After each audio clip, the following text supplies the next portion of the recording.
نبی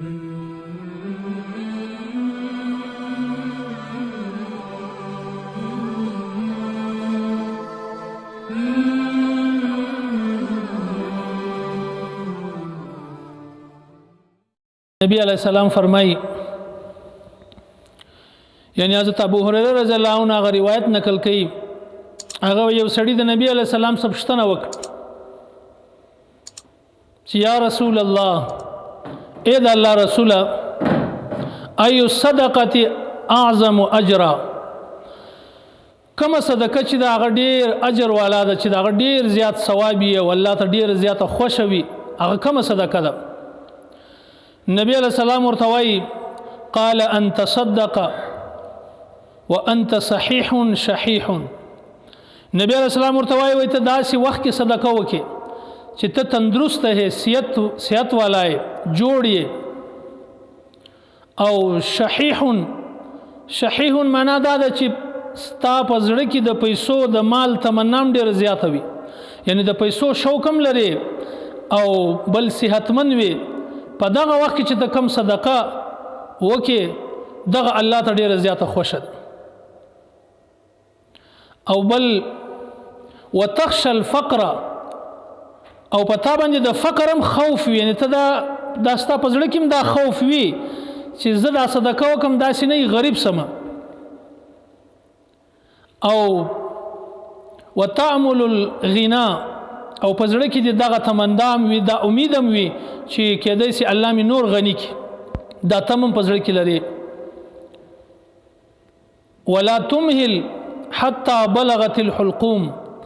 او ته په صدقه کې تاخير مکوه، ناوختیا مکوه، زر صدقه کوه. دا سینې چې بیا مرض الموت چې کوم دی هغه شروع شي، یعنی د مرګ په وخت باندې چې سا بالکل تر اخري وخت پورې راورسیږي، فقلت هذا لكذا وكان لكذا، بیا په هغه ټیم کې ته دا وایې دا د فلاني دپاره دی، دا د فلاني دپاره دی، دا د فلاني دپاره، وقد كان لكذا، حالانکه مرض الموت چې کوم ټیم شروع شي نو په هغه ټیم کې بیا د ستا مال چې دی هغه بیا د بل چا دپاره سو، د میراث خورو دپاره سو، د ورثاو دپاره سو. بیا یعنی مرض الموت هغه مرض ته وایي چې په هغه مرض کې سړی مړ سي، هغه ته مرض الموت وایي. اوس یو سړی دی هغه صدقه نه کوي، بس په انتظار باندې ناست دی چې کوم ټیم مرض الموت شروع سو، آخري وخت سو،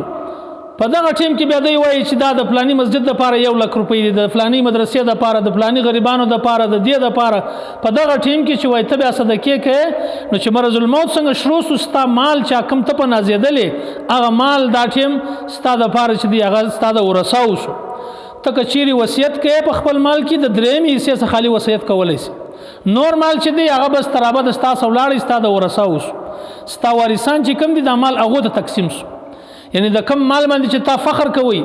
کم مال چې تا جمع کوي، هغه مال د مرض الموت په وخت باندې ستا څخه بس دا مال ولاړی، دا ستا د ورثاو په حق کې دا فیصله وسو. اوس د هغو څخه ته صدقه ورکول ستا دپاره جایز نه دی. ها په درېیمه حصه چې کم تهایي ورته وایي د هغه څخه ته صدقه کولی شي، د نورو څه نشي کولی. نو نبی علیہ السلام هغه صحابي ته وایي هغه صدقه بهتره ده چې ته صحتمند یې، تندرست یې، جوړ یې، په هغه ټیم کې چې صدقه وکړې دا ډېره قیمتي صدقه ده، غټ اجر والا صدقه ده. او دویم چې ستا په زړه کې د پیسو تمنا وي، د مال شوق دې په زړه کې وي، په دغه ټیم باندې صدقه کول دا ډېر غټ اجر والا.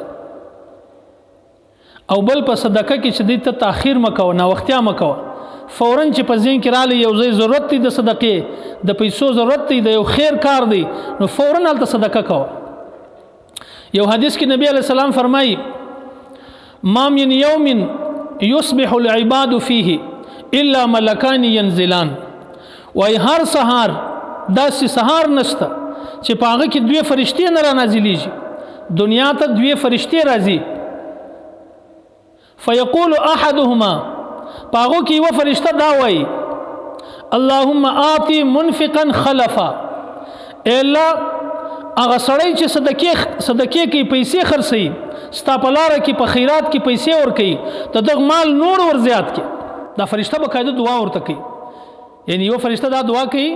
چې یا الله کوم خلک چې پیسې خرڅوي، صدقې کوي، د دغه مال نور ور زیات کړي. ويقول الاخر هغه دویمه فرشته بیا څه وایي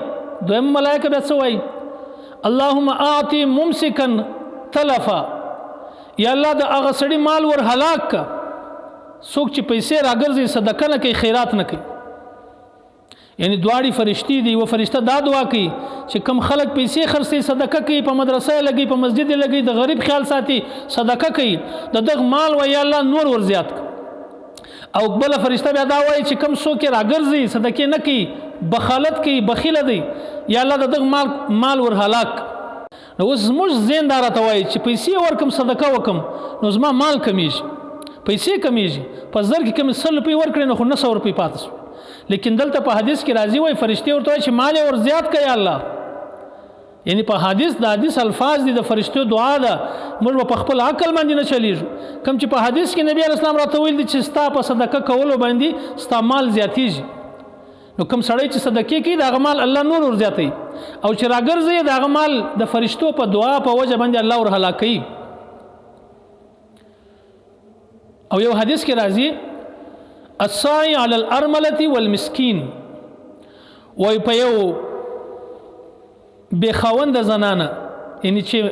خوند وفات شوی یا اگر سره واده نه کړي بغیر خوند زنانه وای په دغه باندې پیسې خرڅول د دغه خیال ساتل د دې خدمت کول او د یو مسکین زنانه د یو مسکین خیال ساتل کسړی ک زنانه کار سو کی نبی اسلام وای د دغه خیال ساتل کسائی فی سبیل الله وای دا سړی داسې دی لکه د الله په لار کې په جهاد کې چې دا سړی پیسې خرڅي لکه په جهاد کې چې سړی کوشش کوي جنگ کوي په جهاد کې لګیا دی د دغه سړی دومره ثواب دی کم سړی چې په یو بے خاوند زنانه باندې یا په یو مسکین باندې داغه په خدمت کې داغه سره تعاون کې کوشش کوي خالی دا وای داسې دی لکه په جهاد کې چې کوشش کوي مخکې فرمایي واحسبه قال و ازما ګمان دا دی چې د دام ویل دی نبی علی السلام کل قائم لا يطرد و د دغه سړی ثواب چې کم سړی د یو بے خاوند زنانی خدمت کوي داغه خیال ساتي پیسې ور کوي صدقه باندې کوي یا د یو مسکین خیال ساتي و دا سړی داسې دی لکه یو سړی چې ټول شپه په عبادت باندې په لمانځه باندې ولاړی او اس سستیم تر سره پوری په عبادت کې نه کوي داسې عبادت کوي و د دغه سړی دومره ثواب دی لکه هغه د شپې عبادت والا کصائم لا یفطر او نبی اسلام دا مو ویل چې د دغه سړی دومره زیات ثواب دی لکه یو سړی چې روزه نیسي سر او کال روزه وي یو ورځم د روزه نه ماتي د هغه سړی چې د مسکین خیال ساتي د بے خوند زنانې خیال ساتي داغه سړی د غمره ثواب دی لکه داغه سړی چې د سر او کال روزي نیسي کم سړی چې د چال وجه ور ختم کی یو سړی وجه دی په کور کې فاقه ده د کور خدمت وکي د سړی خدمت یې وکي د زنان ته خوراک ورکي و الله رب العزت په د جنت فل فروټ د تور کې په قیامت پورز او کم سړی چې په چا باندې وبو شي په دنیا کې صرف وبو باندې وچ په قیامت په جنت کې به الله هغه شراب ورکي چې په هغه باندې به مور لګیدلې مور شوده شراب الله پاک ورکي یعنی په جنت کې خو شراب جایز دی هغه د جنت شراب دی هغه د ازموږ د دنیا شراب نه دی چې نشه راځي او سړی لیونی کوي هغه د جنت شراب هغه الله د دې وبو په بدله کې د تور کوي نو دا فضایل دي صدقه کولو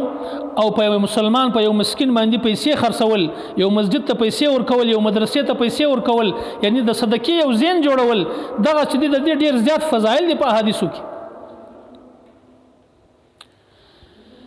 نبی علیہ السلام یو ځای په یو حدیث کې نبی علیہ السلام قسم اخلي و ازما د الله په ذات باندې قسم وي درې خبرې کوي یو دا چې کم سړی د الله په لار کې یا صدقه کم سړی کوي د دغه مال زما د الله په ذات مې د قسم چې د دې مال نه کمیږي د دې مال الله پاک نور ورزياتي نبی اسلام قسم اخلي چې مال نه کمیږي په صدقه سره